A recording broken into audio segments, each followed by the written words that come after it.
Hello everyone, welcome to Leafy Study. आज के इस वीडियो में हम सारे डीएसएसबी में जितने भी क्वेश्चंस पूछे गए हैं नवंबर 2025 में वो कवर करने वाले हैं, सारे सिनोनिम एंटोनिम। तो ये वीडियो डीएसएसबी के सारे अपकमिंग एग्जाम्स के लिए बहुत ही ज़्यादा हेल्पफुल रहेगी, जैसे कि पीआरटी, एमटीएस, लैब टेक्नीशियन और एंड अदर एग्जाम्स के लिए भी, जैसे कि केवीएस, एनवीएस, डीडीए, सीसीआरएच। तो सबके लिए काफ़ी हेल्पफुल है। तो चलिए स्टार्ट करते हैं। फर्स्ट है यूनिटी। यूनिटी का मतलब होता है एकता, या फिर हम बोल सकते हैं यूनिफाइंग। तो इसका एंटोनिम क्या हो जाएगा? डिवीजन या फिर डिवाइडिंग, मतलब अलग अलग डिवाइड हो जाना, बट जाना। नेक्स्ट है डेलिकेट। तो ये वर्ड हमने सितंबर में भी किया था। डेलिकेट का मतलब होता है कमजोर, वीक। अब जब भी वीक वाले वर्ड हमने करे थे वहां पे मिलते जुलते क्या क्या थे? Feeble, enfeeble, frail, fragile, flimsy, flaccid, vulnerable, impair. अगर कोई चीज पेयर में तो मजबूत रहेगी, लेकिन आगे इम लग गया मतलब वो वीक हो गई। क्रिपल, डेलिकेट और सटल और टेनुअस, ये सब हम कर चुके हैं। इन सब का मतलब होता है वीक, और ये काफी ज्यादा इंपॉर्टेंट है। ये हर बार एग्जाम में इनमें से कोई ना कोई वर्ड जरूर पूछा जाता है। तो जैसे कि टेनुअस माने वीक होता है, तो इससे मिलता जुलता मैंने लिखा है टेनेशियस और पर्टिनेशियस। इसका मतलब जिद्दी होता है। जिद्दी मतलब स्टबर्न हो गया, एडामेंट हो गया, ऑब्ड्यूरेट हो गया, रिकैल्सिट्रेंट हो गया। मतलब इसको हम कैसे याद करेंगे? जो बार बार चीजों को कैंसिल करता रहता है, तो मतलब वो कितना ज्यादा जिद्दी है। और एडामेंट हम कैसे याद करेंगे? इसका अड़ा हुआ मन है, मतलब एक ही चीज पे अड़ गया था, मतलब ये कितना ज्यादा जिद्दी है। नेक्स्ट है despite his outward appearance of काम ही was secretly feeling dash about the upcoming competition। मतलब बाहर से तो उसकी आउटवर्ड appearance कैसी लग रही थी? एकदम शांत लग रही थी, लेकिन अंदर से वो secretly feeling dash about the upcoming competition, upcoming competition के लिए वो अंदर से क्या था? अंदर से डरा हुआ महसूस करा था। मतलब बाहर से तो शांत है, लेकिन अंदर से वो कैसा है? डिस्कम्फर्ट की फीलिंग है, अनईज, डिस्टर्ब, एंजाइटी की फीलिंग होना। तो इन सब के लिए क्या वर्ड आ जाएगा? परटर्ब। तो परटर्ब की साउंड से ही पता लग रहा है डिस्टर्ब, अनईज, एंजाइटी, डिस्कम्फर्ट। तो यहाँ पे ये जो फिलअप है इसमें ये परटर्ब आ जाएगा, इसका आंसर हो जाएगा। नेक्स्ट है बॉयंट। इसका मतलब होता है चीयरफुल और हैप्पी। नेक्स्ट है कलेक्टेड और पॉइज्ड। इन दोनों का मतलब ही होता है कि काम रहना, कंपोज्ड। काम मतलब शांति, पीस। पीस भी लिख सकते हैं, पीस, कंपोज, सिरिन और ट्रैंक्विल और पॉइज्ड। इन सब का मतलब काम होता है, जिसमें कि ट्रैंक्विल जो है वो काफी बार पूछा जाता है एग्जाम में। नेक्स्ट है हमारे पास कोरोबोरेटेड। कोरोबोरेटेड का मतलब होता है जब कोई चीज कंफर्म कर दी जाए या फिर वैलिडेट हो। तो इसका एंटोनिम पूछा गया था। एंटोनिम क्या हो जाएगा? एक तरफ तो हम चीजों को वैलिड प्रूफ कर रहे हैं, तो दूसरी तरफ क्या हो जाएगी? वो अनवैलिड हो जाएगी, मतलब चीजें फॉल्स प्रूव हो जाएंगी, गलत साबित हो जाएंगी। तो इसको क्या बोलेंगे हम? रेफ्यूटेड। रेफ्यूटेड इसका एंटोनिम हो जाएगा, जिसका मतलब होता है गलत साबित कर देना किसी भी चीज को। एंडोर्स का मतलब होता है सपोर्ट करना, और इसी से मिलता जुलता एक वर्ड हो जाएगा अंडरपिन। अंडरपिन का मतलब भी होता है कि किसी को सपोर्ट करना। जैसे जैसे हमारे पास ये कोई भी बेस है, अगर हमने इसके नीचे पिन लगा दी तो मतलब हम इसको सपोर्ट कर रहे हैं। तो हम इस तरीके से याद कर लेंगे अंडर पिन का मतलब, और एंडोर्स का मतलब होता है सपोर्ट करना। बेसमिर्च्ड का मतलब क्या होता है? किसी की रेपुटेशन को खराब कर देना, या फिर टार्निश्ड भी बोल सकते हैं।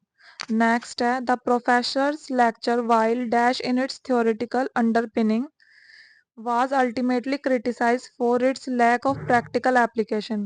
अब इसमें क्या बोल रहा है कि जो प्रोफेसर का जो लेक्चर था वो थ्योरेटिकल था, सपोर्टिव था। अंडरपिन मतलब सपोर्ट करने वाला था, लेकिन फिर भी उसको क्रिटिसाइज मतलब नीचा दिखाया जा रहा था, क्योंकि उसमें प्रैक्टिकल एप्लीकेशन की कमी थी। तो इसमें क्या वर्ड आएगा? ऑप्शंस देखते हैं।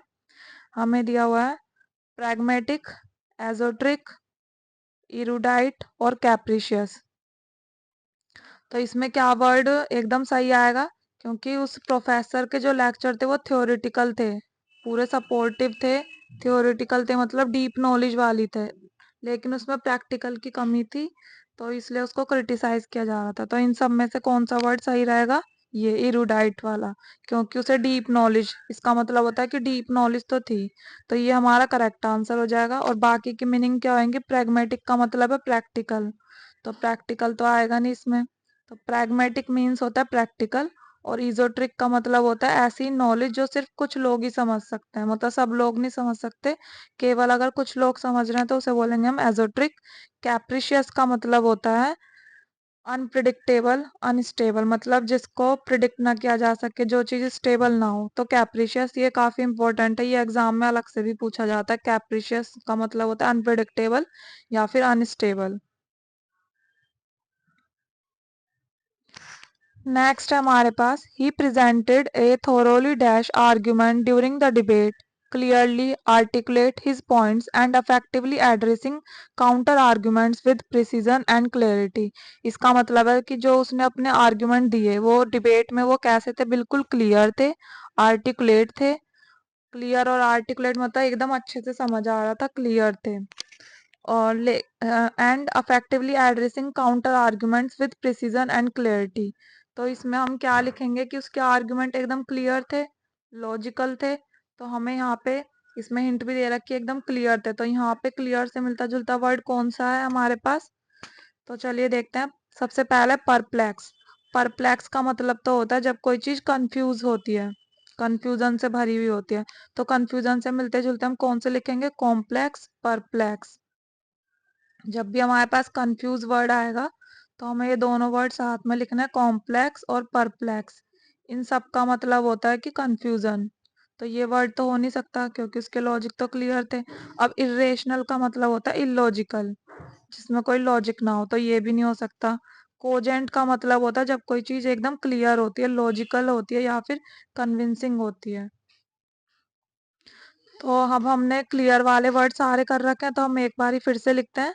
ये हम पहले कर चुके हैं। क्या कहते हैं? लूसिड, पेलुसिड और एलुसिडेट। इन सब में लूसिड आ रहा है तो हम इन सबको साथ में याद करते हैं। नेक्स्ट है एक्सप्लिसिट, मतलब वो अपने अच्छे से एक्सप्रेस कर पा रहा है अपने आप को, तो वो क्लियर है। तो इसका मतलब भी क्लियर होता है। आर्टिकुलेट का मतलब भी क्लियर होता है और एविडेंट का मतलब भी क्लियर होता है। और लास्ट एक और क्या वर्ड हो जाएगा? लिम्पिड। और परसेप्टिबल का मतलब भी क्लियर होता है, नोटिसेबल है कोई चीज मतलब एकदम क्लियर है।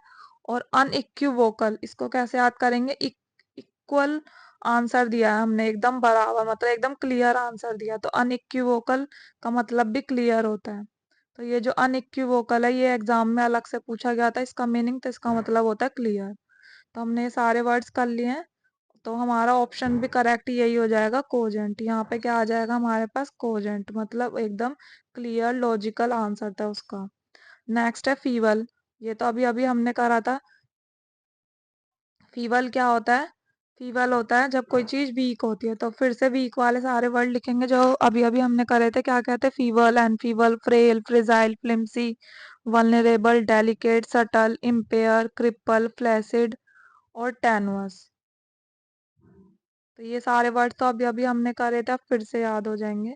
नेक्स्ट है हमारे पास, अभी हमने देखा कि क्लियर, क्लियर से ये सारे मिलते जुलते वर्ड्स थे। अब क्लियर का एंटोनिम क्या होता है? अनक्लियर। तो अनक्लियर वाले वर्ड ओ से 3 वर्ड्स कौन कौन से? OPEC, obscure, ऑफस्केट। इन सब का मतलब होता है जब चीजें अनक्लियर होती हैं। और ऑफस्केट कंफ्यूज में भी यूज किया जा सकता है। ये हमने कैसे याद करा था? हम फंसते को ऐसी चीजों में जो अनक्लियर होते हैं या फिर कंफ्यूजन से भरी हुई होती हैं। तो ऑफस्केट के दो मीनिंग हो सकते हैं, कंफ्यूज भी और अनक्लियर भी, तो दोनों में यूज होता है ये। नेक्स्ट है ए से शुरू होने वाले दो वर्ड जिनका मतलब होता है अनक्लियर, एब्स्ट्रूज और एम्बिगुअस। और नेक्स्ट है अनक्लियर वाले और कौन कौन से वर्ड है? हैजीनेस और क्लाउड। क्लाउड को भी हम अनक्लियर बोलते हैं। नेक्स्ट है हमारे पास 9 है, ओडेसिटी का मतलब क्या होता है? जब कोई बोल्ड होता है, डेयरिंग होता है, या फिर risk, courage to take risk, मतलब जिसमें रिस्क लेने का साहस हो, एकदम बोल्ड हो। या फिर हम इसे टेमरेटी भी बोल सकते हैं, ये भी एग्जाम में काफी बार पूछा जाता है, इंपॉर्टेंट है। तो इसके लिए एंटोनिम क्या क्या हो जाएंगे हमारे पास? शाइनेस, एक तरफ तो वो बोल्ड है और दूसरी तरफ इसका एंटोनिम क्या हो जाएगा? कि वो शर्मा रहा है चीजों को करने में, तो मतलब शाइनेस हो गया। उसके अंदर कॉन्फिडेंस की कमी है, हेजिटेट हो रहा है। और क्या बोल सकते हैं हम? डिफिडेंस, इसका मतलब भी होता है कॉन्फिडेंस की कमी होना, शाइनेस। नेक्स्ट है प्रोवेस। प्रोवेस का मतलब होता है किसी चीज में इसका स्किल और एक्सपर्टाइज होना। थैंक यू, आज के लिए बस इतना ही, मिलते हैं नेक्स्ट वीडियो में।